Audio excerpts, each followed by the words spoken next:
ಓಂ ನಮಃ ಶಿವಾಯ್. ಭಾರತ್ ಮಾತಾ ಶಿವಶಕ್ತಿ ಅವತಾರ್ ಓಂ ಮಂಡಳಿ. ಮುರಳಿಯ ದಿನಾಂಕ 1/9/2025. ಬೆಳಗಿನ ತರಗತಿ 22/4/1968. ನನ್ನ ಸುಖದೇವ ಮಕ್ಕಳೇ, ಆತ್ಮ ಪರಮಾತ್ಮನಲ್ಲಿ ಲೀನ ಆಗುತ್ತದೆ ಎಂದು ಜನರು ತಿಳಿದುಕೊಂಡಿದ್ದಾರೆ. ಅದೆಲ್ಲವೂ ಭಕ್ತಿ ಮಾರ್ಗದ ಮಾತುಗಳಾಗಿದೆ. ಈಗ ತಂದೆ ಹೇಳುತ್ತಿದ್ದಾರೆ, ಭಕ್ತಿ ಮಾರ್ಗದ ಮಾತುಗಳನ್ನು ಕೇಳಬಾರದು.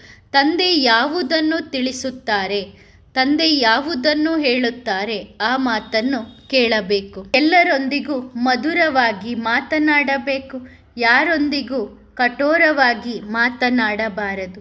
ಯಾರಿಗೂ ದುಃಖ ಕೊಡಬಾರದು. ಯಾರಿಗಾದರೂ ದುಃಖ ಕೊಡುತ್ತೀರಿ ಅಂದರೆ ನೀವು ರಾವಣನ ಮತದಂತೆ ನಡೆಯುತ್ತಿದ್ದೀರಿ. ತಂದೆ ಹೇಳುತ್ತಾರೆ, ದಾನವನ್ನು ಕೊಟ್ಟಾಗ ಗ್ರಹಣ ಬಿಟ್ಟು ಹೋಗುತ್ತದೆ. ನಾನು ನಿಮಗೆ ಅವಿನಾಶಿ ಜ್ಞಾನ ರತ್ನಗಳನ್ನು ಕೊಡುತ್ತೇನೆ. ನೀವು ಅನ್ಯರಿಗೆ ಕೊಡುತ್ತಾ ಹೋಗಿರಿ. ಭಾರತ ಹಾಗೂ ಇಡೀ ಜಗತ್ತಿನ ಮೇಲೆ ರಾಹುವಿನ ಗ್ರಹಣ ಏನು ಕುಳಿತಿದೆ ಅದು ಇಳಿದು ಹೋಗುತ್ತದೆ. ನಂತರ ಬೃಹಸ್ಪತಿಯ ದಶೆ ಬರುತ್ತದೆ. ಎಲ್ಲಕ್ಕಿಂತ ಒಳ್ಳೆಯ ದಶೆ ಬೃಹಸ್ಪತಿಯ ದಶೆಯಾಗಿದೆ. ಈಗ ನಾವು ಮಕ್ಕಳಿಗೆ ಗೊತ್ತಿದೆ, ವಿಶೇಷವಾಗಿ ಭಾರತಕ್ಕೆ ಹಾಗೂ ಇಡೀ ಜಗತ್ತಿನ ಮೇಲೆ ಗ್ರಹಣ ಇದೆ. ಈಗ ಆ ಗ್ರಹಣದಿಂದ ಹೇಗೆ ಮುಕ್ತರಾಗುವುದು? ತಂದೆ ನಮ್ಮಿಂದ ಹಳೆಯದೆಲ್ಲವನ್ನೂ ತೆಗೆದುಕೊಂಡು ವಿಶ್ವದ ಮಾಲೀಕತನವನ್ನು ಕೊಡುತ್ತಾರೆ. ಇದಕ್ಕೇನೆ ಬೃಹಸ್ಪತಿ ದಶೆ ಎಂದು ಹೇಳಲಾಗುತ್ತದೆ. ಯಾರು ಮುಕ್ತಿಗೆ ಹೋಗುತ್ತಾರೆ ಅವರಿಗೆ ಬೃಹಸ್ಪತಿ ದಶೆ ಎಂದು ಹೇಳಲಾಗುತ್ತದೆ. ಬೃಹಸ್ಪತಿ ದಶೆಯಲ್ಲಿ ಇರುವಂಥವರು ಮೊಟ್ಟ ಮೊದಲು ಬರುತ್ತಾರೆ. ತಡವಾಗಿ ಸತ್ಯಯುಗದಲ್ಲಿ ನಿಧಾನವಾಗಿ ಬರುವಂಥವರಿಗೆ ಏನು ಸಿಗುತ್ತದೆ? ಬೃಹಸ್ಪತಿಯ ದಶೆಯೇ ಇಲ್ಲ. ಅವರು ಸ್ವರ್ಗದ ಸುಖವನ್ನು ಅನುಭವಿಸಲು ಈ ದಶೆಗಳ ಬಗ್ಗೆ ಬಹಳ ಚೆನ್ನಾಗಿ ತಿಳಿದುಕೊಳ್ಳಬೇಕು. ಶಿಕ್ಷಣದಲ್ಲಿಯೂ ಸಹ ದಶೆಗಳು ಇರುತ್ತದೆಯಲ್ಲವೇ? ತಂದೆ ಹೆಸರನ್ನೂ ಸಹ ತೆಗೆದುಕೊಳ್ಳುತ್ತಾರೆ. ಈ ಸಮಯಕ್ಕನುಸಾರವಾಗಿ ಸೇವಾದಾರಿಗಳು ಮನೋಹರ ಹಾಗೂ ಗಂಗೆಯಾಗಿದ್ದಾರೆ. ಇವರ ಮೇಲೆ ಬೃಹಸ್ಪತಿಯ ದಶೆ ಇದೆ. ಯಾರು ಸೇವೆ ಮಾಡುವುದಿಲ್ಲ ಅಂಥವರ ಮೇಲೆ ರಾಹುವಿನ ದಶೆ ಇದೆ ಎಂದು ಹೇಳಲಾಗುತ್ತದೆ. ದಶೆಗಳು ನಡೆಯುತ್ತದೆ. ಈ ಸಮಯದಲ್ಲಿ ತಂದೆ ವರ್ಣನೆ ಮಾಡುತ್ತಾರೆ. ಅದು ಸಹ ಭಕ್ತಿ ಮಾರ್ಗದಲ್ಲಿ ನಡೆಯುತ್ತದೆ. ಮನುಷ್ಯರು ಸಂಪೂರ್ಣವಾಗಿ ಬುದ್ಧಿಹೀನರಾಗಿದ್ದಾರೆ. ನಾವು ಸಹ ಬುದ್ಧಿಹೀನರು ಆಗಿದ್ದೆವು. ಈಗ ತಂದೆ ಸಂಪೂರ್ಣ ತಿಳುವಳಿಕೆಯನ್ನು ಕೊಡುತ್ತಿದ್ದಾರೆ. ಸಂಪೂರ್ಣ ತಿಳುವಳಿಕೆಯುಳ್ಳವರಾಗುವುದರಿಂದ ಮೊಟ್ಟ ಮೊದಲು ಸತ್ಯಯುಗದಲ್ಲಿ ಬರುತ್ತೀರಿ. ಇಲ್ಲಿಂದ ಟ್ರಾನ್ಸ್ಫರ್ ಆಗುತ್ತೀರಿ. ಇಲ್ಲಿಂದ ಟ್ರಾನ್ಸ್ಫರ್ ಆಗಿ ರುದ್ರಮಾಲೆಯಲ್ಲಿ ಬರುತ್ತೀರಿ. ಅಲ್ಲಿ ಮತ್ತೆ ನಮ್ಮ ಆಸ್ತಿಯನ್ನು ನಂಬರ್ ವಾರ್ ಆಗಿ ಪಡೆದುಕೊಳ್ಳುತ್ತೇವೆ. ಮಕ್ಕಳಿಗೆ ಈ ಜ್ಞಾನ ಮೊದಲು ಇರಲಿಲ್ಲ. ಯಾರಿಗೆ ಈ ಜ್ಞಾನ ಬಹಳ ಚೆನ್ನಾಗಿ ಇತ್ತು ಅಂಥವರು ಬಹಳ ಮಕ್ಕಳು ಇದ್ದಾರೆ. ಅವರಲ್ಲಿ ಕೆಲವರು ನಾನೇ ಬಹಳ ಬುದ್ಧಿವಂತ ಎಂದು ತಿಳಿದುಕೊಳ್ಳುತ್ತಾರೆ. ಆದರೆ ಅವರು ಏನನ್ನೂ ತಿಳಿದುಕೊಂಡಿಲ್ಲ. ತಂದೆಯ ಕಡೆಗೆ ಆಕರ್ಷಣೆಯಾಗುತ್ತದೆ. ತಂದೆಯನ್ನು ನೆನಪು ಮಾಡುತ್ತಾರೆ. ಬೆಳಗ್ಗೆ ಎದ್ದು ಬಂದು ಕುಳಿತುಕೊಳ್ಳುವುದರಲ್ಲಿ ಮಕ್ಕಳನ್ನು ನೋಡಿ ಬಾಬನಿಗೆ ಖುಷಿಯಾಗುತ್ತದೆ. ಹೇಗೆ ತೋಟದಲ್ಲಿ ನಿಂತಿದ್ದೇವೆ, ಇವರು ಬಹಳ ಒಳ್ಳೆಯ ಮಗುವಾಗಿದ್ದಾರೆ. ಆದರೆ ಇವರಲ್ಲಿ ಜ್ಞಾನ ಇಲ್ಲ. ಇವರಲ್ಲಿ ಮೀಡಿಯಂ ಜ್ಞಾನ ಇದೆ. ಎಲ್ಲ ಸೆಂಟರಿನ ಮಕ್ಕಳನ್ನು ಕೂಡ ತಂದೆ ನೋಡುತ್ತಾರೆ. ನಾಮ ರೂಪ ಶರೀರವೂ ಸಹ ನೆನಪಿಗೆ ಬರುತ್ತದೆ. ಇಂತಹ ಆತ್ಮ ಎಂದು, ನನ್ನ ಆತ್ಮನಿಗೆ ಬಿರುಗಾಳಿ ಬಂದಿತು ಎಂದು ಈ ರೀತಿ ಪತ್ರ ಬರೆಯುತ್ತಾರೆ. ಈ ರೀತಿ ಆಗುತ್ತಾ ಇರುತ್ತದೆ. ತಂದೆಯೂ ಸಹ ಹೇಳುತ್ತಾರೆ, ಇವರ ಆತ್ಮ ಬಹಳ ಚೆನ್ನಾಗಿದೆ. ಇವರ ಆತ್ಮ ಸೆಕೆಂಡ್ ಗ್ರೇಡ್ನಲ್ಲಿ ಇದೆ. ಎಷ್ಟೆಷ್ಟು ಯೋಗ ಇರುತ್ತದೆ ಅಷ್ಟು ಜ್ಞಾನ ಚೆನ್ನಾಗಿ ಅನಿಸುತ್ತದೆ. ಸೇವೆ ಮಾಡುತ್ತಾರೆ. ಜ್ಞಾನ ಇಲ್ಲ ಅಂದಾಗ ಯೋಗದಿಂದಲೂ ಸಹ ಸೇವೆ ಮಾಡಲು ಸಾಧ್ಯವಿದೆ. ಲಾಭ ಇದೆ ತಾನೇ. ಮುಖ್ಯ ಎಂದರೆ ನೆನಪು ಮತ್ತು ಜ್ಞಾನ. ತಂದೆ ಮತ್ತು ಆಸ್ತಿ. ತಂದೆಯನ್ನು ಅವಶ್ಯವಾಗಿ ನೆನಪು ಮಾಡಬೇಕು. ತಂದೆಯನ್ನು ನೆನಪು ಮಾಡುತ್ತಾ ವಿಶ್ವದ ಮಾಲೀಕತನವನ್ನು ಪಡೆದುಕೊಳ್ಳಬೇಕು. ಈ ಜಗತ್ತು ಹಳೆಯದಾಗಿದೆ. ಹೊಸ ಮನೆಯನ್ನು ಕಟ್ಟಿ ರೆಡಿ ಮಾಡಿದಾಗ ಹೊಸ ಮನೆಯಲ್ಲಿ ಹೋಗಿ ಇರಬೇಕು ಎಂದು ಮನಸ್ಸಾಗುತ್ತದೆ ತಾನೇ. ನಂತರ ಹಳೆಯ ಮನೆಯ ಮೇಲಿನ ಮೋಹ ಹೊರಟು ಹೋಗುತ್ತದೆ. ತಂದೆ ಸರಿಯಾದ ಉದಾಹರಣೆಗಳನ್ನೇ ಕೊಡುತ್ತಾರೆ. ಅದು ಹದ್ದಿನ ಮಾತು, ಇದು ಬೇಹದ್ದಿನ ಮಾತು. ತಂದೆ ಹೇಳುತ್ತಾರೆ, ನಾನು ನಿಮಗೋಸ್ಕರ ಅಂಗೈಯಲ್ಲಿಯೇ ಸ್ವರ್ಗ ತಂದಿದ್ದೇನೆ. ನನ್ನೊಬ್ಬನನ್ನೇ ನೆನಪು ಮಾಡಿದಾಗ ನಿಮ್ಮ ವಿಕರ್ಮ ವಿನಾಶ ಆಗುತ್ತದೆ. ಚೀಚಿ ತಮೋಪ್ರಧಾನ ಆತ್ಮ ವಾಪಸ್ ಮನೆಗೆ ಹೋಗಲು ಸಾಧ್ಯವಿಲ್ಲ. ಸನ್ಯಾಸಿಗಳು ಹೇಳುತ್ತಾರೆ ಆತ್ಮ ನಿರ್ಲೇಪ ಎಂದು. ಆದರೆ ಶರೀರ ಚೀಚಿ ಕೊಳಕಾಗುತ್ತದೆ. ಆದ್ದರಿಂದ ಈ ಶರೀರವನ್ನು ಸ್ನಾನ ಮಾಡಿಸುತ್ತಾರೆ. ಆದರೆ ಆತ್ಮ ಎಲ್ಲಿಗೆ ಹೋಗುತ್ತದೆ? ಆತ್ಮದಲ್ಲಿಯೇ ಕಲ್ಮಶಗಳು ಸೇರುತ್ತವೆ ತಾನೆ. ಬಂಗಾರದಲ್ಲಿ ಕಲ್ಮಶಗಳು ಸೇರಿದಾಗ ಒಡವೆಯೂ ಸಹ ಅದೇ ರೀತಿ ಆಗುತ್ತದೆ. ಬೆಂಕಿಯಲ್ಲಿ ಆ ಒಡವೆಯನ್ನು ಹಾಕಿದಾಗ ಅದು ಕರಗಿ ಪವಿತ್ರವಾಗುತ್ತದೆ. ಈಗ ಬಹಳ ದೊಡ್ಡ ಬೆಂಕಿಯೇ ತಾಗಲಿದೆ. ಎಲ್ಲರ ಶರೀರ ಸುಟ್ಟು ಹೋಗುತ್ತದೆ. ಆದರೆ ಆತ್ಮ ಸುಡುವುದಿಲ್ಲ. ಆತ್ಮ ಅಮರವಾಗಿದೆ. ಆತ್ಮ ಪರಮಾತ್ಮನಲ್ಲಿ ಲೀನ ಆಗುತ್ತದೆ ಎಂದು ಆ ಜನರು ತಿಳಿದುಕೊಂಡಿದ್ದಾರೆ. ಅದೆಲ್ಲವೂ ಭಕ್ತಿ ಮಾರ್ಗದ ಮಾತುಗಳಾಗಿದೆ. ಈಗ ತಂದೆ ಹೇಳುತ್ತಾರೆ, ಭಕ್ತಿ ಮಾರ್ಗದ ಮಾತುಗಳನ್ನು ಕೇಳಬಾರದು. ತಂದೆ ಯಾವುದನ್ನು ತಿಳಿಸುತ್ತಾರೆ, ಯಾವುದನ್ನು ಹೇಳುತ್ತಾರೆ ಆ ಮಾತುಗಳನ್ನು ಕೇಳಬೇಕು. ಎಲ್ಲರ ಜೊತೆಗೆ ಮಧುರವಾಗಿ ಮಾತನಾಡಬೇಕು. ಯಾರ ಜೊತೆಗೂ ಕಠೋರವಾಗಿ ಮಾತನಾಡಬಾರದು. ಯಾರಿಗೂ ದುಃಖ ಕೊಡಬಾರದು. ಯಾರಿಗಾದರೂ ದುಃಖ ಕೊಡುತ್ತೀರಿ ಅಂದರೆ ಅರ್ಥ ರಾವಣನ ಮತದಂತೆ ನಡೆಯುತ್ತಿದ್ದೀರಿ. ತಂದೆ ಎಂದು ಯಾರಿಗೂ ದುಃಖವನ್ನು ಕೊಡುವುದಿಲ್ಲ. ಇವರೂ ಸಹ ಪುರುಷಾರ್ಥಿಗಳೇ ಆಗಿದ್ದಾರೆ. ತಂದೆಯ ಸಂಘದಲ್ಲಿ ಇದ್ದು ಇದೇ ಪ್ರಯತ್ನ ಮಾಡಬೇಕು, ನನ್ನಿಂದ ಯಾರಿಗೂ ದುಃಖ ಸಿಗಬಾರದು ಎಂದು. ಅದಕ್ಕೆ ಗಾಯನವೂ ಸಹ ಇದೆ. ಸತ್ಯದ ಸಂಘ ನಮ್ಮನ್ನು ಮೇಲಕ್ಕೆ ಕರೆದುಕೊಂಡು ಹೋದರೆ ಕುಸಂಗ ನಮ್ಮನ್ನು ಕೆಳಗೆ ಬೀಳಿಸುತ್ತದೆ. ರಾವಣನ ಸಂಘ ನಮ್ಮನ್ನು ಕೆಳಗೆ ಬೀಳಿಸುತ್ತದೆ. ಸತ್ಯದ ಸಂಘದಿಂದ ಏರುವ ಕಲೆಯಾಗುತ್ತದೆ. ರಾವಣನ ಸಂಘದಿಂದ ಇಳಿಯುವ ಕಲೆಯಲ್ಲಿ ಬರುತ್ತೇವೆ. ಇದು ಅನ್ಯರು ಯಾರೂ ತಿಳಿದುಕೊಂಡಿಲ್ಲ.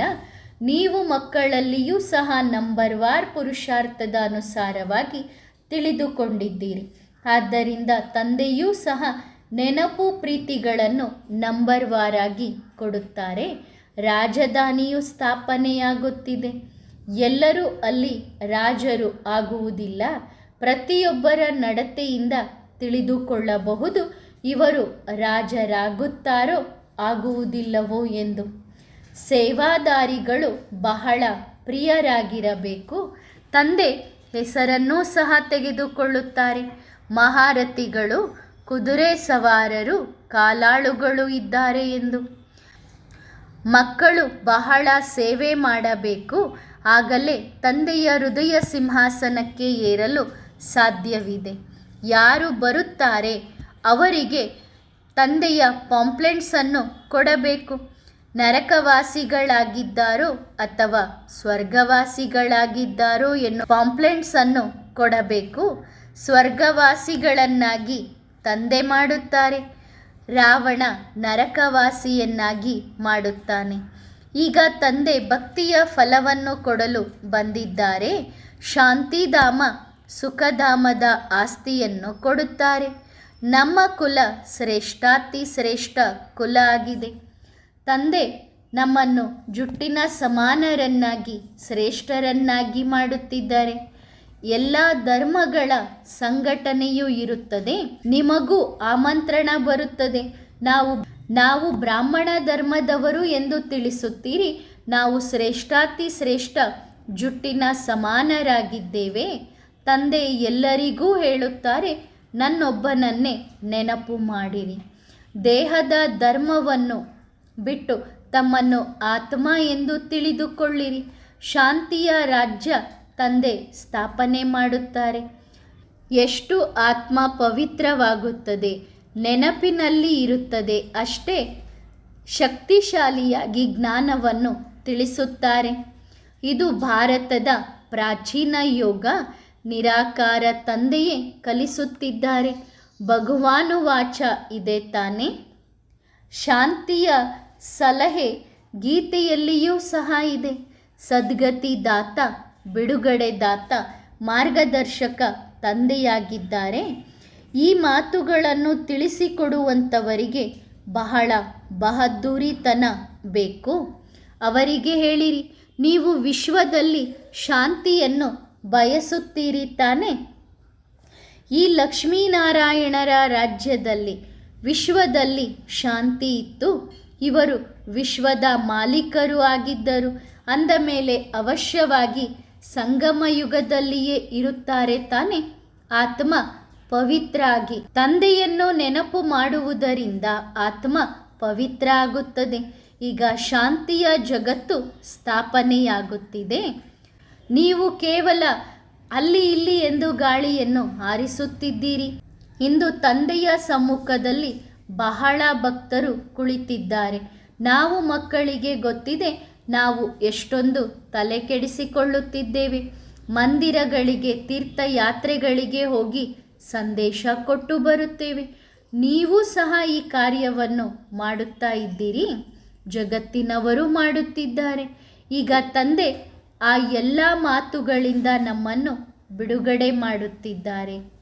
ಹೇ ಶಿವ ತಂದೆ ಎಂದು ಕರೆಯುವುದನ್ನೂ ಸಹ ಬಿಡಿಸಿದ್ದಾರೆ. ಇದು ಜ್ಞಾನ ಆಗಿದೆ.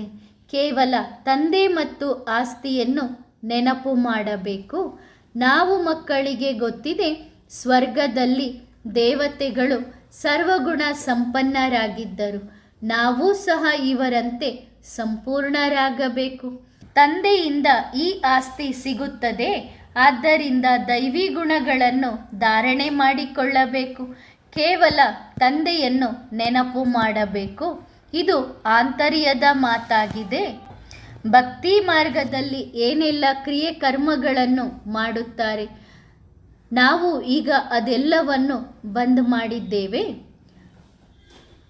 ಅಸುರಿ ಮಾತುಗಳನ್ನು ಮಾತನಾಡಬಾರದು. ತಂದೆಯನ್ನು ಬುದ್ಧಿಯಿಂದ ತಿಳಿದುಕೊಳ್ಳಬೇಕಾಗುತ್ತದೆ. ಇವರು ನಮ್ಮ ತಂದೆಯಾಗಿದ್ದಾರೆ. ಇದಕ್ಕಿಂತ ಮೊದಲು ದೇಹದಾರಿಯನ್ನು ತಂದೆ ಎಂದು ತಿಳಿದುಕೊಂಡು ಮಾತನಾಡುತ್ತಿದ್ದೆವು. ಈಗ ವಿದೇಹಿಯನ್ನು ತಂದೆ ಎಂದು ತಿಳಿದುಕೊಂಡಿದ್ದೇವೆ. ಅಂದ ಮೇಲೆ ಇಲ್ಲಿ ಮಾತನಾಡಬೇಕಾಗಿಲ್ಲ. ಸನ್ನೆಯಿಂದಲೂ ತಂದೆಯನ್ನು ನೆನಪು ಮಾಡುತ್ತೇವೆ. ದುರ್ಗತಿಯಲ್ಲಿ ಎಷ್ಟೊಂದು ಪೆಟ್ಟುಗಳು ಇದೆ. ಸದ್ಗತಿಗೋಸ್ಕರ ಕೇವಲ ಮೌನದಲ್ಲಿ ಇರಬೇಕು. ಮನ್ಮನಾಭವ ಆಗಿದೆ. ಮನೆಗೆ ಹೋಗುತ್ತೇವೆ, ನಂತರ ಮತ್ತೆ ಪಾತ್ರ ಮಾಡುವುದಕ್ಕೆ ಬರುತ್ತೇವೆ. ತಂದೆ ವಾಪಸ್ ಮನೆಗೆ ಹೋಗಿ ಇರುತ್ತಾರೆ. ಆ ತಂದೆ ಹೇಳುತ್ತಿದ್ದಾರೆ, ಅಲ್ಲ, ಒಬ್ಬ ತಂದೆಯನ್ನು ನೆನಪು ಮಾಡಿರಿ. ಆ ತಂದೆ ನಮ್ಮನ್ನು ಮೇಲಕ್ಕೆ ಕರೆದುಕೊಂಡು ಹೋಗುತ್ತಾರೆ. ಇದು ಮಲಗುವ ಸಮಯವಲ್ಲ. ಶಿವ ತಂದೆ ಸುಮ್ಮನಿದ್ದಾರೆ ಅಲ್ಲವೇ? ಅವರ ಮಹಿಮೆಯನ್ನು ಮಾಡುತ್ತಾರೆ. ಅವರ ಒಳಗೆ ಜ್ಞಾನ, ಸುಖ ಇದೆ. ಆದರೆ ಅದು ಹೇಗೆ ಪ್ರತ್ಯಕ್ಷ ಆಗುತ್ತದೆ? ಅದು ನೀವು ಮಕ್ಕಳ ಮುಂದೆ ಪ್ರತ್ಯಕ್ಷ ಆಗುತ್ತದೆ. ನಿಮ್ಮೊಳಗೂ ಸಹ ಜ್ಞಾನ ಇದೆ. ಆ ಜ್ಞಾನ ಹೊರಗೆ ಹಾಕುವ ಅವಶ್ಯಕತೆ ಇಲ್ಲ. ಆಂತರ್ಯದಿಂದ ಮೌನದಲ್ಲಿ ಇದ್ದು ತಂದೆಯನ್ನು ನೆನಪು ಮಾಡಿದಾಗ ತಂದೆಯಿಂದ ಶಕ್ತಿ ಸಿಗುತ್ತದೆ. ತಂದೆ ಸರ್ವಶಕ್ತಿವಂತ ಆಗಿದ್ದಾರೆ. ತಂದೆಯಿಂದ ಯಾವ ಶಕ್ತಿ ಸಿಗುತ್ತದೆ, ಆ ಶಕ್ತಿಯಿಂದ ನಾವು ಹೂಗಳಾಗುತ್ತೇವೆ. ತಂದೆ ಹೇಳುತ್ತಾರೆ, ಈಗ ವಾಪಸ್ ಮನೆಗೆ ಹೋಗಬೇಕು. ನನ್ನೊಬ್ಬನನ್ನೇ ನೆನಪು ಮಾಡಿದಾಗ ನಿಮ್ಮ ಕಲ್ಮಶಗಳು ಹೊರಟು ಹೋಗುತ್ತದೆ. ಇದರಲ್ಲಿ ಭಕ್ತಿಯ ಮಾತೂ ಇಲ್ಲ. ಮನುಷ್ಯರು ಮಂಗಗಳಿಂದ ಮಂದಿರಕ್ಕೆ ಯೋಗ್ಯರಾಗುತ್ತಾರೆ. ಅಂದ ಮೇಲೆ ಬೇರೆ ಏನೂ ಮಾಡುವ ಅವಶ್ಯಕತೆ ಇಲ್ಲ. ನಮ್ಮನ್ನು ಶಿವತಂದೆ ಯೋಗ್ಯರನ್ನಾಗಿ ಮಾಡುತ್ತಿದ್ದಾರೆ. ಮುಖ ಮನುಷ್ಯರ ರೀತಿ ಇದ್ದರೆ ಗುಣ ದೇವತೆಗಳ ರೀತಿ ಆಗಬೇಕು, ಮಂಗಗಳ ರೀತಿ ಆಗಬಾರದು. ಮಂಗಗಳಂತೆ ಇರುವಂತಹ ಗುಣಗಳನ್ನು ತೆಗೆದುಹಾಕಬೇಕು. ಯಾರನ್ನಾದರೂ ನೋಡಿದಾಗ ಗುರ್ ಎಂದು ಸಿಟ್ಟು ಮಾಡಿದರೆ ಅಂಥವರು ಮಂಗಗಳಾಗುತ್ತಾರೆ ಎಂದು ಹೇಳುತ್ತಾರೆ. ಇಂತಹ ಅಭ್ಯಾಸವನ್ನು ಬಿಡಬೇಕು. ನೀವು ಮಕ್ಕಳಿಗೆ ಗುರ್ ಎಂದು ಸಿಟ್ಟು ಮಾಡುವುದನ್ನು ನಾನು ಕಲಿಸುತ್ತೇನೆ ಏನು? ಇದು ಹಳೆಯ ಅಭ್ಯಾಸ. ಮಂಗಗಳ ನಡತೆಯನ್ನು ಬಿಡಬೇಕು. ಯಾರಾದರೂ ಆ ರೀತಿ ಗುರ್ ಎಂದು ಸಿಟ್ಟು ಮಾಡಿದರೆ ಅವರಿಗೆ ರೆಸ್ಪಾನ್ಸ್ ಮಾಡಬಾರದು. ನಿಮ್ಮ ಕೈಯಲ್ಲಿ ಕಾನೂನನ್ನು ತೆಗೆದುಕೊಳ್ಳಬಾರದು. ಆ ರೀತಿ ಸಿಟ್ಟು ಮಾಡುವಂಥವರ ಬಗ್ಗೆ ತಂದೆಯ ಹತ್ತಿರ ಹೇಳಿರಿ. ತಂದೆ ಅದಕ್ಕೆ ಯುಕ್ತಿಯನ್ನು ತಿಳಿಸುತ್ತಾರೆ. ತಂದೆ ಏನು ತಿಳಿಸುತ್ತಾರೆ? ಕೆಟ್ಟದ್ದನ್ನು ಕೇಳಬಾರದು, ಅಂಥವರನ್ನು ಎದುರು ಹಾಕಿಕೊಳ್ಳಬಾರದು, ಕಣ್ಣೀರೂ ಸಹ ಸುರಿಸಬಾರದು. ಇದು ಸಹ ತಪ್ಪಾಗುತ್ತದೆ. ಒಳ್ಳೆಯದು. ಆತ್ಮಿಕ ಮಕ್ಕಳಿಗೆ ನೆನಪು, ಪ್ರೀತಿ ಮತ್ತು ನಮಸ್ತೆ. ರಾತ್ರಿಯ ತರಗತಿ 23/4/1968. ಚಿತ್ರ ಪ್ರದರ್ಶನಗಳಲ್ಲಿ ಹೊಸ ಜಗತ್ತು ಹೇಗೆ ಸ್ಥಾಪನೆಯಾಗುತ್ತದೆ, ಯಾರ ಮೂಲಕ ಸ್ಥಾಪನೆಯಾಗುತ್ತದೆ ಎನ್ನುವ ಜ್ಞಾನವನ್ನು ಭಿನ್ನ ಭಿನ್ನ ರೀತಿಯಿಂದ ತಿಳಿಸಿಕೊಡಬೇಕು. ಏಕೆಂದರೆ ಇಲ್ಲಿ ಅಶಾಂತಿ ಇದೆ. ವಿಶ್ವದಲ್ಲಿ ಶಾಂತಿ ಸ್ಥಾಪನೆಯಾಗಬೇಕು ಎಂದು ಬಯಸುತ್ತಾರೆ. ವಿಶ್ವದಲ್ಲಿ ಶಾಂತಿ ಇತ್ತು ಎನ್ನುವುದನ್ನು ನೀವು ಮಕ್ಕಳು ಬರೆಯಬೇಕು. ಅದರ ಚಿತ್ರವನ್ನು ತೋರಿಸಿರಿ. ವಿಶ್ವದ ಮಾಲೀಕರು ಇವರೇ ಆಗಿದ್ದರು. ಇವರು ಇದ್ದಾಗ ವಿಶ್ವದಲ್ಲಿ ಶಾಂತಿ ಇತ್ತು. ಏಕೆಂದರೆ ಪವಿತ್ರತೆ, ಸುಖ, ಶಾಂತಿ, ಸಂಪತ್ತು ಎಲ್ಲವೂ ಇತ್ತು. ಆಯುಷು ಸಹ ದೀರ್ಘವಾಗಿತ್ತು. ಎಲ್ಲೆಲ್ಲಿ ಮ್ಯೂಸಿಯಂ, ಚಿತ್ರ ಪ್ರದರ್ಶನಗಳು ಇರುತ್ತದೆ ಅಲ್ಲಿ ಹೋಗಿ ಈ ಮಾತುಗಳನ್ನು ತಿಳಿಸಬೇಕು. ಎಲ್ಲರೂ ಒಂದೇ ಹೇಗೆ ಆಗಲು ಸಾಧ್ಯ? ಪ್ರತಿಯೊಂದು ಆತ್ಮನ ಪಾತ್ರ ತನ್ನದೇ ಆಗಿದೆ. ಎಲ್ಲರೂ ಒಂದೇ ಆಗಲು ಸಾಧ್ಯವಿಲ್ಲ. ಎಲ್ಲರ ಪಾತ್ರ ಬೇರೆ ಬೇರೆ ಇದೆ ತಾನೆ. ಮೊಟ್ಟ ಮೊದಲ ಪಾತ್ರ ಸುಖ ಶಾಂತಿಯ ಪಾತ್ರ ಆಗಿರುತ್ತದೆ. ನಂತರ ದುಃಖ ಅಶಾಂತಿಯ ಪಾತ್ರ ಇರುತ್ತದೆ. ಹಳೆಯ ಜಗತ್ತಿನಲ್ಲಿ ಅವಶ್ಯವಾಗಿ ದುಃಖ ಅಶಾಂತಿ ಇರುತ್ತದೆ. ನಾವು ಮಕ್ಕಳಿಗೆ ಗೊತ್ತಿದೆ, ಹೊಸ ಜಗತ್ತಿನಲ್ಲಿ ಹೊಸ ಆಟ ಇರುತ್ತದೆ. ಹಳೆಯ ಜಗತ್ತಿನಲ್ಲಿ ಅದೇ ಆಟ ಹಳೆಯದು. ನಾವು ಮಕ್ಕಳಿಗೆ ಗೊತ್ತಿದೆ, ಇದು ಹೊಸ ಜಗತ್ತು ಹಾಗೂ ಹಳೆಯ ಜಗತ್ತಿನ ಆಟ ಆಗಿದೆ. ಈ ಸೃಷ್ಟಿ ಚಕ್ರ ತಿರುಗುತ್ತಿರುತ್ತದೆ. ಇದನ್ನು ಕಷ್ಟಪಟ್ಟು ತಿಳಿಸಬೇಕಾಗಿಲ್ಲ. ತಂದೆಗೆ ಗೊತ್ತಿದೆ, ಯಾವ ಮಕ್ಕಳು ಬಹಳ ಭಕ್ತಿಯಲ್ಲಿ ಇದ್ದಾರೆ ಅವರು ಬಹಳಷ್ಟು ದುಃಖವನ್ನು ನೋಡಿದ್ದಾರೆ, ಅಪವಿತ್ರರಾಗಿದ್ದಾರೆ. ರಾವಣನ ರಾಜ್ಯದಲ್ಲಿ ಬಹಳ ದುಃಖಿಗಳು ಇರುತ್ತಾರೆ. ಅದಕ್ಕೆ ಎಲ್ಲರೂ ರಾಮರಾಜ್ಯವನ್ನು ಇಷ್ಟಪಡುತ್ತಾರೆ. ರಾವಣನ ರಾಜ್ಯದಲ್ಲಿ ಅನೇಕ ಧರ್ಮಗಳು ಇದೆ. ರಾಮ ರಾಜ್ಯದಲ್ಲಿ ಒಂದು ಧರ್ಮ ಇತ್ತು ಹಾಗೂ ಸತೋಪ್ರಧಾನ ಪವಿತ್ರತೆ ಇತ್ತು. ಅವಶ್ಯವಾಗಿ ಸುಖ ಶಾಂತಿ ಇತ್ತು. ಅಲ್ಲಿ ಆಯುಷು ಸಹ ದೀರ್ಘವಾಗಿತ್ತು. ಈ ಎಲ್ಲ ಮಾತುಗಳನ್ನು ನೀವು ಮಕ್ಕಳೇ ತಿಳಿದುಕೊಂಡಿದ್ದೀರಿ. ತಂದೆ ತಿಳಿಸುತ್ತಾರೆ, ಅಲ್ಲಿ ಎಲ್ಲ ಧರ್ಮದವರಿಗೂ ಸಲಹೆ ಕೊಡಲು ಕರೆಯುತ್ತಾರೆ ತಾನೆ. ಏಕತೆ ಹೇಗೆ ಬರುತ್ತದೆ ಎನ್ನುವುದನ್ನು ಸಲಹೆ ಕೊಡಿ ಎಂದು ಕೇಳುತ್ತಾರೆ. ಅವರಿಗೆ ನೀವು ಅರ್ಥವನ್ನು ಕೇಳಿರಿ. ನಿಮ್ಮನ್ನು ನೋಡಿ ಹೆದರುತ್ತಾರೆ. ಯಾಕೆ ಹೆದರುತ್ತಾರೆ ಗೊತ್ತಿಲ್ಲ. ಧಾರ್ಮಿಕ ಸಮ್ಮೇಳನಗಳು ನಡೆಯುತ್ತದೆ. ಹೌದು, ನೀವು ಹೇಳಿರಿ ಹಳೆಯ ಜಗತ್ತಿನ ವಿನಾಶ ಆಗುತ್ತದೆ. ಆಗ ಅವರು ಹೇಳುತ್ತಾರೆ, ಇವರು ವಿನಾಶವನ್ನು ತರುತ್ತಾರೆ, ವಿನಾಶ ಆಗುತ್ತದೆ ಎಂದು ಹೇಳುತ್ತಾರೆ. ಅರೆ, ವಿನಾಶದ ವಿನಃ ಶಾಂತಿ ಹೇಗೆ ಬರುತ್ತದೆ? ಆದರೆ ಅವರು ಏನೋ ತಿಳಿದುಕೊಳ್ಳುವುದಿಲ್ಲ. ಕಲ್ಲು ಬುದ್ಧಿಯವರು ಆಗಿದ್ದಾರಲ್ಲವೇ? ಅವರು ಪರಮಾತ್ಮ ಸರ್ವವ್ಯಾಪಿಯಾಗಿದ್ದಾರೆ ಎಂದು ಹೇಳುತ್ತಾರೆ. ಕಲ್ಲು ಬುದ್ಧಿಯವರು ಆಗಿದ್ದಾರಲ್ಲವೇ? ನೀವು ವಿನಾಶ ಆಗುತ್ತದೆ ಎಂದು ಹೇಳಿದಾಗ ಅವರು ಭಯಪಡುತ್ತಾರೆ.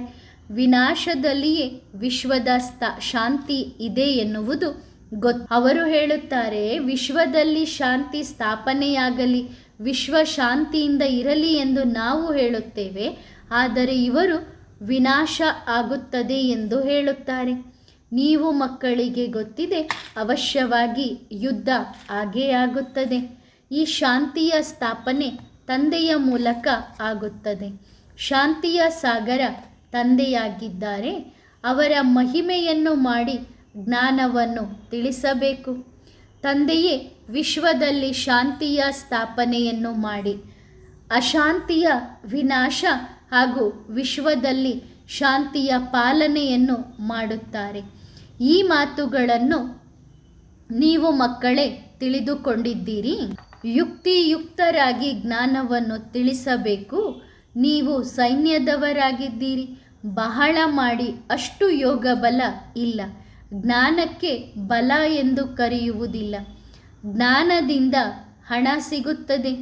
ಶಾಲೆಯಲ್ಲಿ ಓದುವುದರಿಂದ ಮುಂದೆ ಎಷ್ಟೊಂದು ಸಂಪಾದನೆ ಮಾಡಬಹುದು ಎಂದು ಹೇಳುತ್ತಾರೆ. ಅದು ಹದ್ದಿನ ಸಂಪಾದನೆ, ಇದು ಬೇಹದ್ದಿನ ಸಂಪಾದನೆ. ನಾವು ಮಕ್ಕಳಿಗೆ ಗೊತ್ತಿದೆ, ನಾವು ಭವಿಷ್ಯದ 21 ಜನ್ಮಗಳ ಸಂಪಾದನೆಯನ್ನು ಮಾಡಿಕೊಳ್ಳುತ್ತಿದ್ದೇವೆ. ಬಂಧನವಾದಾಗ ಆತ್ಮ ಒದ್ದಾಡುತ್ತದೆ ತಾನೆ. ತಂದೆಯಿಂದ ನಾವು ಬೇಹದ್ದಿನ ಆಸ್ತಿಯನ್ನು ಪಡೆದುಕೊಳ್ಳುತ್ತಿಲ್ಲ ಅಂದರೆ ಬಂಧನದಲ್ಲಿ ಸಿಕ್ಕಿಕೊಂಡಿದ್ದೇವೆ.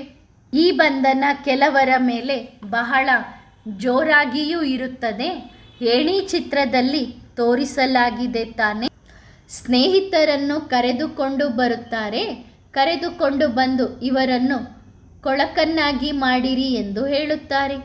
ತಂದೆ ಹೇಳುತ್ತಾರೆ, ಕಾಮೇಶು ಕ್ರೋಧೇಶು ಆಗಿದೆ ತಾನೆ. ಕೆಲವರು ಕಾಮವಿಕಾರಕ್ಕಾಗಿ ಪೆಟ್ಟುಗಳನ್ನು ಕೊಡುತ್ತಾರೆ.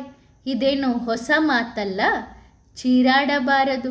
ತಂದೆಗೆ ಮಕ್ಕಳು ಪತ್ರವನ್ನು ಬರೆಯುತ್ತಾರೆ, ಬಾಬಾ ಈ ರೀತಿ ಇದೆ, ನಾವು ಏನು ಮಾಡಲು ಸಾಧ್ಯ ಎಂದು. ತಂದೆ ಹೇಳುತ್ತಾರೆ, ಯುಕ್ತಿಯನ್ನು ಹುಡುಕಿರಿ. ಕಾಯಿಲೆಗಳು ಇದ್ದಾವೆ, ಅನೇಕ ಪ್ರಕಾರದ ಯುಕ್ತಿಗಳನ್ನು ಹುಡುಕಿರಿ. ತಂದೆ ಹೇಳುತ್ತಾರೆ, ನಿಮಗೆ ಆಸಕ್ತಿ ಇಲ್ಲ. ಅದಕ್ಕೆ ನಿಮ್ಮ ಮೇಲೆ ಅವರು ಜೋರು ಮಾಡಿದಾಗ, ಗಲಾಟೆ ಮಾಡಿದಾಗ ನೀವು ಏನೂ ಮಾಡುವುದಿಲ್ಲ. ಒತ್ತಡದ ಪರಿಸ್ಥಿತಿ ಇರುತ್ತದೆ ತಾನೆ. ಯುಕ್ತಿಗಳು ಬಹಳ ಬೇಕು. ಬಹಳ ಮಕ್ಕಳು ಯುಕ್ತಿಯಿಂದ ಅಳುವುದನ್ನು ಕಲಿಯುತ್ತಾರೆ. ನಮ್ಮ ಮೇಲೆ ನೀವು ಏನಾದರೂ ಜೋರು ಮಾಡಿದರೆ, ಒತ್ತಡ ಹಾಕಿದರೆ ನಾವು ಅಳುತ್ತೇವೆ, ಕಿರ್ಚಾಡುತ್ತೇವೆ ಎಂದು ಹೇಳುತ್ತಾರೆ. ಆದರೆ ಮಕ್ಕಳಿಗೆ ಆಸಕ್ತಿ ಇದ್ದರೆ, ಆಗ ಮಕ್ಕಳಿಗೆ ಈ ಜಗತ್ತಿನ ಮೇಲೆ ಯಾವ ಆಸಕ್ತಿಯೂ ಇಲ್ಲ. ತಂದೆ ಹೇಳುತ್ತಾರೆ, ಈ ಕಣ್ಣಿನಿಂದ ನೀವು ಏನೆಲ್ಲ ನೋಡುತ್ತೀರಿ ಅದನ್ನು ಮರೆಯಬೇಕು. ನಾವೀಗ ಪವಿತ್ರರಾಗುತ್ತಿದ್ದೇವೆ. ಹೊಸ ಜಗತ್ತೂ ಸಹ ನಾವು ಮಕ್ಕಳಿಗೋಸ್ಕರ ಇದೆ. ಏನೆಲ್ಲ ಆಗುತ್ತಿದೆ ಅದು ಯಾವುದು ಹೊಸದಲ್ಲ. ಎಲ್ಲವೂ ಕಲ್ಪದ ಮೊದಲಿನ ರೀತಿಯೇ ಆಗುತ್ತದೆ. ಡ್ರಾಮಾ ಅನುಸಾರವಾಗಿ ನಾವು ಪುರುಷಾರ್ಥ ಮಾಡುತ್ತಿದ್ದೇವೆ. ತಮ್ಮನ್ನು ತಾವು ರಕ್ಷಣೆ ಮಾಡಿಕೊಳ್ಳುವುದಕ್ಕೋಸ್ಕರ ಪುರುಷಾರ್ಥ ಮಾಡಬೇಕು. ಕೆಲವರು ಮಾಯೆಗೆ ಸೋಲುತ್ತಾರೆ. ತಂದೆ ಹೇಳುತ್ತಾರೆ, ಪಾಪ ಇಂತಹ ಪರಿಸ್ಥಿತಿಯಲ್ಲಿ ಅವರು ಹೊಡೆತಗಳನ್ನು ತಿಂದು ತಿಂದು ಇಲ್ಲಿಂದ ಹಾರಿ ಹೋಗಿದ್ದಾರೆ. ಅಂಥವರು ಏನು ಮಾಡುತ್ತಾರೆ? ಮತ್ತೆ ಇಲ್ಲಿಂದ ಹೋಗಿ ಮಾಯಾ ರಾಜ್ಯದಲ್ಲಿ ತಮ್ಮ ಮುಖವನ್ನು ಕಪ್ಪು ಮಾಡಿಕೊಳ್ಳುತ್ತಾರೆ. ಬಾಬಾ, ನಾವು ರಾವಣನಿಗೆ ವಶವಾಗಿದ್ದೇವೆ, ಇದರಲ್ಲಿ ನಮ್ಮ ದೋಷ ಏನೂ ಇಲ್ಲ ಎಂದು ಹೇಳುತ್ತಾರೆ. ಶಿವ ತಂದೆಯೊಂದಿಗೆ ಪ್ರಾಕ್ಟಿಕಲ್ನಲ್ಲಿ ಈ ರೀತಿ ಮಾತುಗಳನ್ನು ಮಾತನಾಡುತ್ತಾರೆ. ತಂದೆ ಹೇಳುತ್ತಾರೆ, ನಿಮ್ಮ ಯಾವ ದೋಷವೂ ಇಲ್ಲ, ಸಾಧ್ಯವಾದಷ್ಟು ಅವರ ಮೇಲೆ ಉಪಕಾರ ಮಾಡಿರಿ.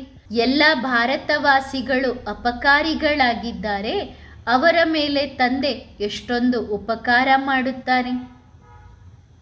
ಅದೂ ಸಹ ಅಪಕಾರ ಮಾಡಿಸುವುದು ರಾವಣನೇ ಆಗಿದ್ದಾನಲ್ಲವೇ? ನೀವೀಗ ರಾಮನ ಮಕ್ಕಳಾಗಿದ್ದೀರಿ ಅಂದ ಮೇಲೆ ಅವರ ಮೇಲೂ ಸಹ ಯಾರು ನಿಮಗೆ ತೊಂದರೆ ಕೊಡುತ್ತಾರೆ ಅಂಥವರ ಮೇಲೂ ಸಹ ಸಾಧ್ಯವಾದಷ್ಟು ಉಪಕಾರ ಮಾಡಿ ಸರಿ ಮಾಡಿರಿ. ಒಂದು ದಿನ ಅವರೂ ಸಹ ತಿಳಿದುಕೊಳ್ಳುತ್ತಾರೆ. ಇಂತಹ ಮಕ್ಕಳೂ ಇದ್ದಾರೆ, ಅಂದರೆ ಇಂತಹ ಅಕ್ಕಂದಿರೂ ಸಹ ಇದ್ದಾರೆ.